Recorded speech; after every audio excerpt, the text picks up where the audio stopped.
ម្ដាយម្នាក់ទៅលេងកូនស្រីដែលរៀបការហើយឃើញគំនោសម្លៀកបំពាក់ចាស់មកផ្ទះគាត់គិតថាខ្ជិះខ្ជីណាស់តែចាប់ផ្ដើមងឿងឆ្ងល់គាត់ដឹងថាមិនស្រួលទេរហូតឃើញរូបថតមង្គលការបាក់បែកក៏ស្រឡាំងកាំងភ្លាមគាត់អង្អែរូបថតកូនស្រីទាំងជិះចាប់លីលំនឹងកំហឹងរហូតទប់ទឹកភ្នែកមិនបានគាត់អាណិតកូនស្រីថ្មីថ្មោងហើយខឹងគ្រួសារកូនប្រសាគ្មានមាយាទទើបគាត់កាន់អីវ៉ាន់ដែលយកមកជូនកូននេះខ្ជិះខ្ជីណាស់តែនាងពិនិត្យមើលកាន់តែចិត្តនាងកាន់តែញងឆ្ងល់នាងដឹងថាមិនស្រួលហើយស្រាប់តែឃើញរូបថតមង្គលការបាក់បែកនាងក៏នៅស្ងៀមនាងអង្អែរូបថតកូនស្រីរបស់នាងទឹកភ្នែកដែលលីលំនឹងការជិះចាប់នឹងកំហឹងក៏ហូរមកគាត់ជិះចាប់ចំពោះកូនស្រីទើបរៀបការថ្មីនឹងខឹងគ្រួសារនេះគ្មានសុជីវធម៌ទើបគាត់កាន់របស់របរឲ្យកូនស្រីនាងអង្អែរូបថតកូនស្រីរបស់នាងទឹកភ្នែកដែលលីលំដោយការជិះចាប់នឹងកំហឹងក៏បានហូរចេញមកនាងជិះចាប់ចំពោះកូនស្រីដែលទើបរៀបការថ្មីហើយខឹងនឹងគ្រួសារនេះដែលគ្មានសុជីវធម៌បែបនេះទើបនាងកាន់របស់របរសម្រាប់កូនស្រីយករបស់នោះទៅចុចកណ្ដឹងទ្វារទៅម្ចាស់ផ្ទះប្រាប់អ្នកបម្រើឲ្យបើកពេលឃើញមុខភ្ញៀវខឹងអ្នកបម្រើភាំងមិនដឹងធ្វើម៉េចស្ត្រីនោះសួរថាហេតុអ្វីមិនបើកអ្នកបម្រើថាជាម្ដាយក្មេកចាស់នាងភ្ញាក់ផ្អើលណាស់អ្នកបម្រើបញ្ជាក់ថាគឺម្ដាយរបស់ជីយូនាងដើរទៅមើលឃើញម្ដាយក្មេកចាស់កំពុងស្រែកឡូឡានាងបង្គាប់អ្នកបម្រើឲ្យប្រញាប់បើកទ្វារនាងសួរថាហេតុអ្វីមិនបើកទ្វារស្ត្រីម្នាក់នោះថាជាម្ដាយក្មេកចាស់អាទិត្យកូនប្រសានាងភ្ញាក់ផ្អើលស្ត្រីនោះនិយាយបន្ថែមថានោះគឺជាអ្នកដែលល្បីឈ្មោះម៉ាក់ស្ត្រីនោះដើរទៅយ៉ាងលឿនពេលមើលទៅឃើញថាម្ដាយក្មេកកំពុងស្រែកនៅមុខកាមេរ៉ានាង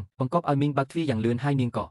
អង្គុយលើសាឡុងដោយថ្លៃថ្នូរពេលម្ដាយធំចូលផ្ទះភ្លាមក៏សួរថាហេតុអ្វីបានជាអ្នកយកសម្ភារៈក្នុងផ្ទះទាំងអស់យកទៅបោះចោលខាងក្រៅបែបនេះម្ដាយធំក៏ស្គាល់នារីនោះហើយសួរថានាងមកធ្វើអ្វីនៅទីនេះនាងគេចវេសហើយឆ្លើយថាប្តីអ្នកមិនបានរត់គេចខ្លួនយកលុយអស់ទេឮថាជីវិតអ្នកឥឡូវលំបាកណាស់ម្ដាយធំក៏កាត់សម្ដីនាងហើយសួរថាហេតុអ្វីបានជានាងនៅក្នុងផ្ទះកូនស្រីរបស់គាត់ម្ដាយធំជេរថានាងជាមនុស្សក្បត់គុណ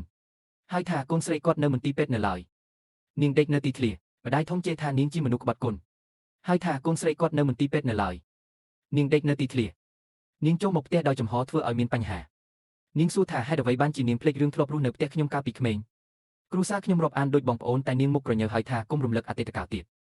ឥឡូវខ្ញុំកំពុងខិតខំដើម្បីសុភមង្គលផ្ទាល់ខ្លួនកូនស្រីគេមានអ្វីខ្ញុំក៏ត្រូវតែមានទាំងអស់ដែរនាងបែរមកនិយាយថាគុំនិយាយរឿងមុនទៀតអីឥឡូវខ្ញុំត្រូវតែស៊ូដើម្បីខ្លួនឯងដើម្បីបានសុភមង្គល